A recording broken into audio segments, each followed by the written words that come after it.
All right. So good morning, Pat. How you doing today? Good morning, Gary. I'm doing good on this fine Friday. Well, you know what? I want you to tell everybody who you are. I know you and I know who you are, but Patrick Dambrowski, and you are a realtor. And give us a little background, give us a little update.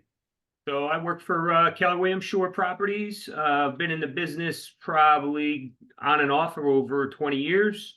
And I do a lot of business in Ocean and Monmouth County. I do a lot of business in 55 plus communities and all over the shore area in Ocean County as well as Monmouth.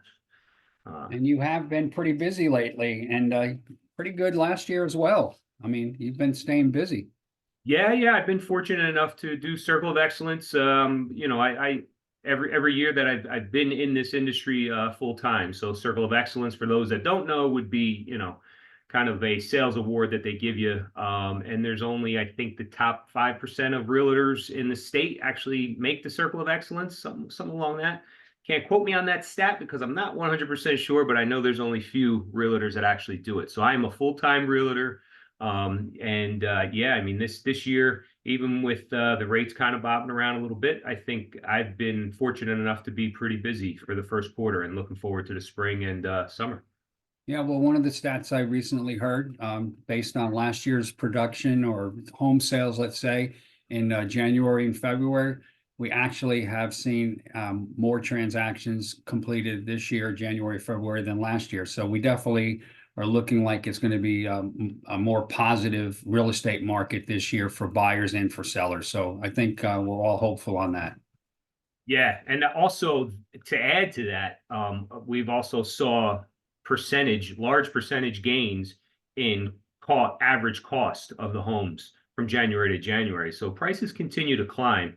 It's a pretty unique market because the prices just continue to climb, and that has to do with, I mean, the inventory just isn't there yet. We're all hoping for more inventory, but prices continue to climb. So sellers are often doing better year over year, and that continues to happen. Well, we both have challenges on both sides, even though we're both in the same industry. But, a lot of times what comes up or always comes up is how much is it going to cost to buy a home, down payment, and then we get into another side of the transaction, which is your closing costs and prepays. So I know that you and I both deal with that all the time. So let's have a little conversation around that. You know, Yeah, no, I think it's a good conversation, especially, not only first time home buyers, but maybe someone even downsizing. It's not a one number fits all. It varies, and there's a lot of pieces to the puzzle, and a lot of people need to realize that these are extra costs that you will have to pay when you're closing on a house. The first thing, to touch on with that is the difference between the type of purchase you're making. So in Ocean County, we do have a lot of co-ops, 55 and older communities.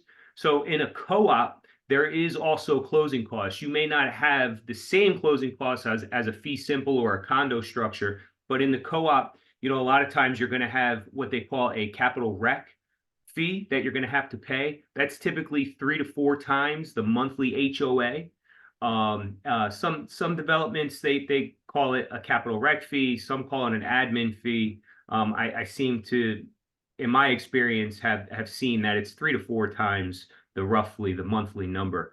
And then you may or may not want to still have an attorney. Sometimes with the co-ops, they reserve the right to use their own contracts, so you may or may not also have to retain an attorney and pay the attorney. And there may be an actual document fee that the co-op charges you. And then so those are some fees that you'll accrue on the buyer side. And then the seller side, again, in a co-op, you'll have an admin fee, you'll have a document fee, and then you'll have the realtor fee. And a lot of times, with co-ops being a little unique, with the closing costs, you don't have those title fees. So it's a little bit different of a closing process. right, you're going Um, to have a little bit of savings, if you want to call it savings on the appraisal, because there's no need to have an appraisal. And the other thing is there's no survey. The person buying a co-op is actually purchasing shares into that co-op development if it's a development or a building.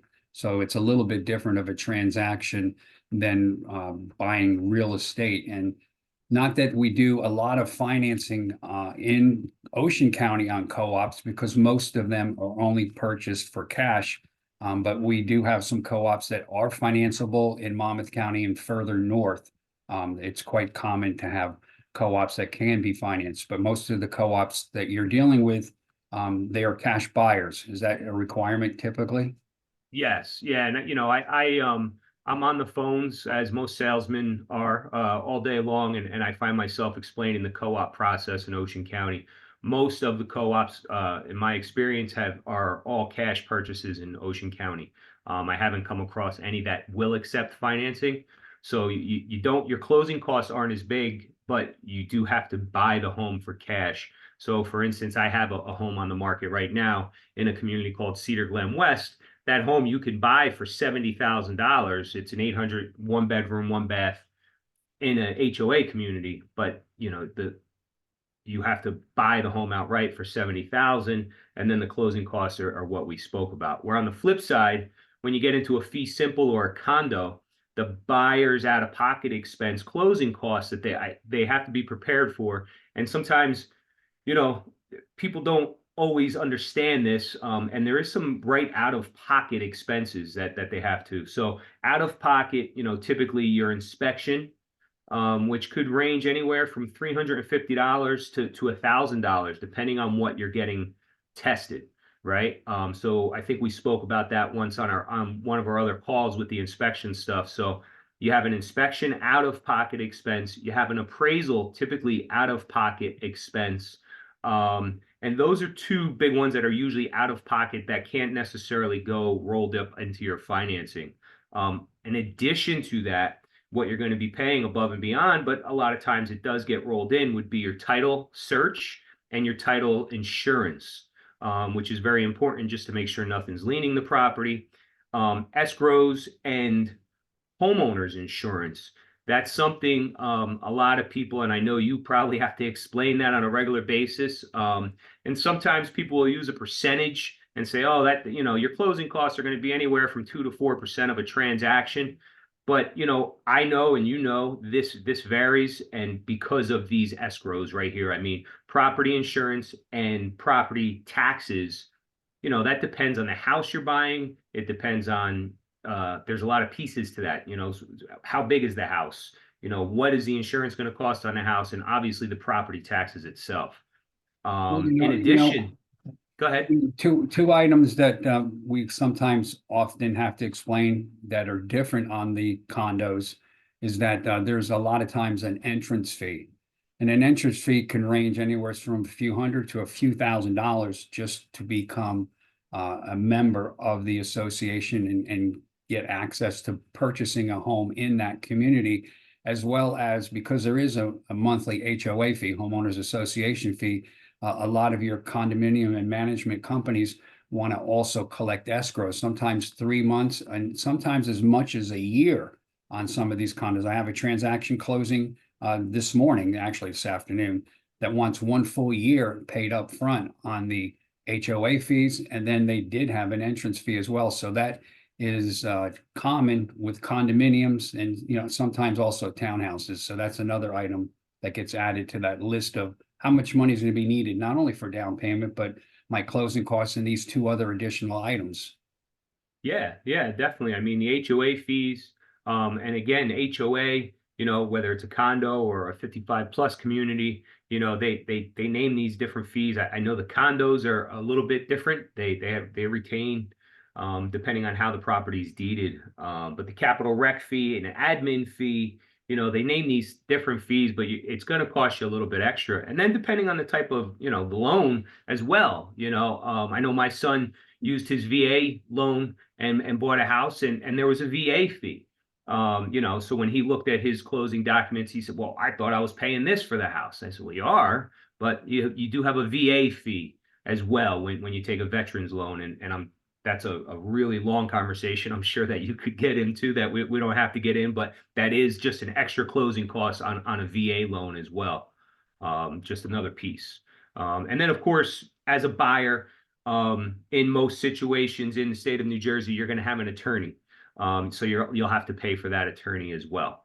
And then typically, a lot of times the attorney, people get a little bit confused on the attorney because they go, oh, I don't want to talk to him. He's going to charge me by the hour. Most attorneys that I deal with, in my experience in the state of New Jersey, they're going to charge you for the transaction. They're not going to charge you by the hour. And a lot of times people get nervous that they're talking to their attorney too much and he's going to charge me by the hour. Most attorneys are going to be charging you per the transaction, not by the hour. So, but it is a fee that you have to be prepared to pay when closing. So, I mean, all of those fees, on average, it's going to cost you, you could say 2 to 5%.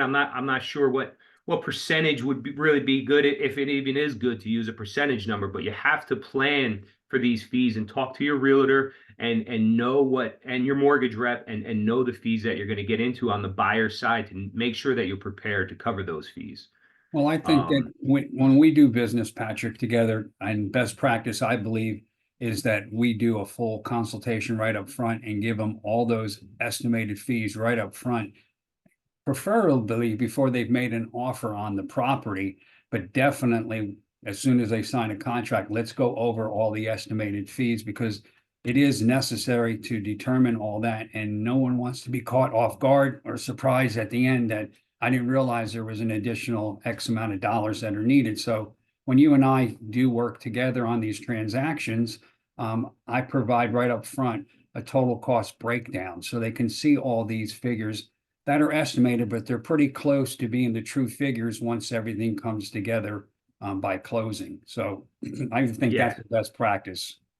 100%, it's a best practice, and sometimes it's hard for us to get the buyers to do that, right? Sometimes they oh, I just want to go see houses, and it's like, well, it's great. We want to go see $300,000 houses. Well, I have the down payment. Well, let's talk about all of the costs that are incurred, and I love the breakdown that you do when you really dive into the details and you let the people know, these are all the fees, and we usually give them, the scenario 1, 2, and 3, and so they can see what a $300,000 house, or 350 or 400 in property taxes, and there's different scenarios. So it's best always to get those up front. And then there's also closing fees on the seller side. A lot of times the sellers, they also have closing costs, so they're also going to need an attorney. Again, most of the time in the state of New Jersey, it's not mandatory that you get an attorney, but it would be recommended. The seller also pays the deed transfer to the state of New Jersey. A lot of people don't understand that. That's a big question. They go, whoa, what am I paying New Jersey for? And it's like, well, that's part of the deed transfer. That is the seller's closing cost. Obviously they have to pay off their mortgage. They have their realtors. And then also, there's been a lot of conversation in Toms River around this with the CO process. So that is also an expense. So that's been changed a little bit in the past couple months, but the sellers do have to get a CO on the home. In some towns in Ocean County, it's just a smoke certificate. They don't actually do a full inspection. Some towns in Ocean County do a full inspection. And that's the conversation in Toms River that was going around, because Toms River had gone to a full inspection and they were mandating that HVAC gets certified and electric gets certified. Since the past couple months, they've kind of pulled back on that a little bit, but you still do need to get the smoke cert and the CO inspection. So with And then the CO, Pat, I mean, because it is important, not necessarily to the lender, because the lender does not require a CO on most transactions. But the CO can sometimes be an item that could hold up the closing. So if somebody is anticipating on closing on a specific day and they've got everything lined up to make that happen, I would suggest, and I'm sure you do this already, that the CO inspection get ordered up front, because sometimes there is a delay in having that done. Maybe the township only does CO inspections on certain days, and if they come back that there's a necessary item to take care of, that could delay your closing. So the sooner the better to get that CO ordered. by the listing agent.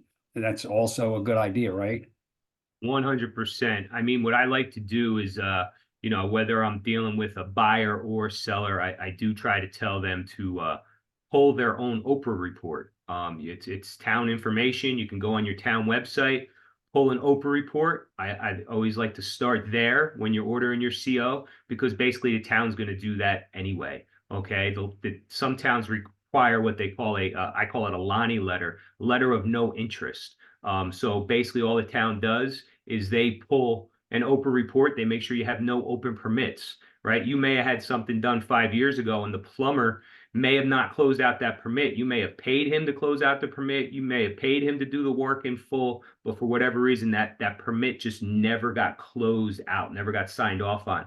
If that happens the day of closing and someone finds out, or if you wait till the week of, and now you find out you need this CO and you can't do it because you got an open permit, that becomes a problem. So I always try to have people start with Oprah reports. And then once you get the Oprah report on the house, then we close out any permits, and then we go on to the CO inspection. And all the towns, everyone is always asking me, what do I got to do? What do I got to worry about? You go right on your town's website. They have requirements. Each town is different. Now, it's one thing I wish it wasn't, right? I wish in the state of New Jersey, I wish they just go to a standard. Everybody has to have, this is what the state's going to inspect. But each town is different. But it's definitely something that you need to be aware of as the seller, because you're going to want to make sure you have your CO in place long before closing week. Definitely. All right. Well, with our conversation today, as always, we welcome everybody listening. First, we want to make sure that we were informative, but we want to let them know that we can be reached, whether you like to reach us by telephone or by email or text, but we're open for further questions. So we always extend that invitation. And Patrick, if somebody wants to reach out and get more information on these topics, whether they're a buyer or seller, you do agree that you welcome those contacts and them making calls to you? Yeah, 100%, Garrett. I'm finding myself that I'm working with my clients, whether buyers or sellers, for 6 months to a year sometimes before they're actually purchasing their home. So there's a lot of dialogue. There's a lot of conversation. So people are reaching out to me and asking me about values, or they're asking me what they should, maybe tighten up in their house or not. Yeah, definitely. I mean, I'm available. My email is really easy. It's Patric with no K. So that's Patric @kw.com. And anyone can reach me. And I'm always trying to make myself available to answer questions. And I try to give people the good and the bad news, right? I always give them, some of the bad stuff that they don't want to hear, but, they have to hear. So, these costs that are incurred, when it comes to these inspections, we just had a situation this week myself where, the seller just didn't want to fix anything. And, well, we got to sell the house. And if something's broke, sometimes it's gotta get fixed. So but yeah, we're always available to answer any questions and help anybody with any problems you have. All right. Well, I'm Gary Fish with Seaview Mortgage, and Patrick, tell everybody whatever you want them to hear before we sign off, and we are available to them, like we said, at any time if they'd like to reach out to us. We're here to help. Yeah, sure. Well, listen, also I have a little plug for my open house this week, 72B Cambridge in Leisure Village West. I'll be there from 1 to 3 this Sunday. Keller Williams Shore Properties, and I am always available, Ocean Monmouth County. And if you guys need any other questions about what we talked about today or any other ones, feel free to reach out. All right. Well, everyone, have a great day, and thank you for listening, and we'll hope to hear from you. Thanks, Gary. You have a great weekend, man. Do the same. See you. Bye-bye.